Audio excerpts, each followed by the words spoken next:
think my first scene that I shot was breaking into Jennifer Wood-Leland's house, and I had a backpack on, and all I had to do was take the backpack off. And I think we must have done that take about 5 or 6 times before Larry just went, just take the bag off. You don't have to, you know, make anything big out of it. Just take the bag off. And then all of a sudden I was like, oh, okay, yep, that's how it works. I don't have to show the person in the back row what I'm doing. It's just that there's a camera right there. It's very intimate. And so from there on in, I kind of started to get the idea of how you know, working with camera works. All about vampires and quite gruesome, to be honest. Like I hadn't read the graphic novel before, and then so obviously I did before we started filming, and it's brutal. It's really brutal. But a great cast, lovely bunch of people, and I think I was more interested in what the stunt team were doing rather than what the lead actors were doing, because what those guys came up with was incredible, and it looks amazing. Unfortunately, I don't think enough of what they did got used on screen, but yeah, hopefully there's some footage out there, you know, on some DVD extras where you just see what the stunt guys did, because it was awesome. I loved Go Girls. I had a great time, and you know, a lovely cast, relatively unknown except for like Jay and Anna. All of us kind of just stepped on board and went, okay, let's see where this goes. And it yeah, it was a lovely show, like just nice and quirky, and some lovely characters in there, and great friendships with all those guys. Yeah, it was a fun character to play. You know, it was relatively easy because I was playing the nice guy, and it's not a huge stretch. Everyone I seem to talk to goes, oh, which one's that? Oh, no, I haven't seen that one. Nah. That's the third one, right? Yeah, no, I haven't seen that one. I've seen the first, the second, and the fourth, but I've not seen the third one. So, okay, that's cool. But no, that was a fun experience, you know, because it was set sort of in a medieval time, and, you know, we were running around in leather pants and pretending to be werewolves. And it's kind of one of those jobs that you dream about getting, because you can just be so ridiculous and get away with it, you know, because you just look around and you think there's a whole bunch of people pretending to be knights, pretending to be werewolves, pretending to be vampires, running around a castle, running through a forest, hearing werewolves in the distance, and it's so bizarre and so ridiculous, but so much fun. Everything you see on screen about our characters having fun and taking the piss out of each other was so genuine, because we were just like that every day. You know, we had some really good laughs, and I think it made the process of the story a lot easier to tell, because, you know, we were like that. You know, we were brothers and a grandfather. You know, we had such fun, and were able to translate that onto screen, because that's how we were with one another. And the stories were amazing. James did a fantastic job, as did all the other writers involved. You know, it was funny, it was quirky, it was different. It was a risky show for TV3, and as a result, it ended up getting like a cult following all over the world. And I'll post stuff on social media, you know, post random pictures of something, and people, you know, oh, nice, like. But when I post something about Almighty Johnson's, it's just like, fucking like. People love the shit out of that show. And that's real endearing and really lovely. And I'm so appreciative that there are people out there that love the show just as much as we do.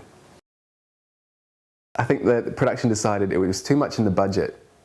It was too much from the budget to create a whole head with my face on it. So they went, okay, well let's just we'll put some prosthetics around your neck to make it look like, you know, that part of your head has been chopped off, and then we'll CGI out the rest of your body. And so I had to stand there with another wonderful actor, John Raitt from Wellington. Both of us had the same thing where we got decapitated by Spartacus at the same time, and we had to stand there in front of these poles looking like we were decapitated heads. You know, I don't know how many months I'd spent at acting school working on that preparation. But in the end, it wasn't used. They ended up getting like a prop head, and you just see this rolling ball of hair fall on the ground. And that was my moment of glory in Spartacus. That film had gone through so many hoops to get where it was, but there was that point where Renee just went, look, I'm not going to get the funding I need from the people that I need it from, so I'm just going to do this on my own. And he did, and he made it, you know, on the smell of an oily rag. But what he was able to do with it, with the crew that he had, the DOP, and everyone that was involved, I mean, we took, you know, major pay cuts to make this film, but it was because we all believed in it, and we all love what we do, and we wanted to see a great film made. And in the end, that's what you see. You see, it's not just, you know, those people on screen that make the film. It's everybody behind the camera that got together and created this you know, New Zealand masterpiece. It was quite interesting to go from Almighty Johnson's loving Fern, you know, as a future partner, and then going to Brokenwood and hating Fern so much that I put a shotgun to her head. So it was quite bizarre, but you know, we had a good laugh about it. But it was fun to shoot, you know, because again, it's working with all those great actors and that great crew that a lot of who had been involved in Almighty Johnson's. Yeah, so I had a ball. It was good, and it's always good to play the bad guy. You know, I Go Girls, I was the nice guy. Almighty Johnson's, I'm the nice guy. You know, Filthy Rich, I was the nice guy. Whatever, you know, all these nice guys that I played, which I'm not disappointed with. I love playing those characters, but every now and then, playing the bad guy is awesome. It was difficult to play at times. You know, when we shot the war scenes, that was so well done that I was at times terrified and thinking, if I'm scared in a simulated battle, I would absolutely lose my shit in the real situation. You know, you have to have a certain mindset and a huge amount of courage to go through with something like that. Yeah, so there were certainly difficult times. Every morning I had about two and a half hours of sitting in the chair, getting this mask put on, and the teeth, and sometimes contact lenses, but most of the time I would be wearing these goggles.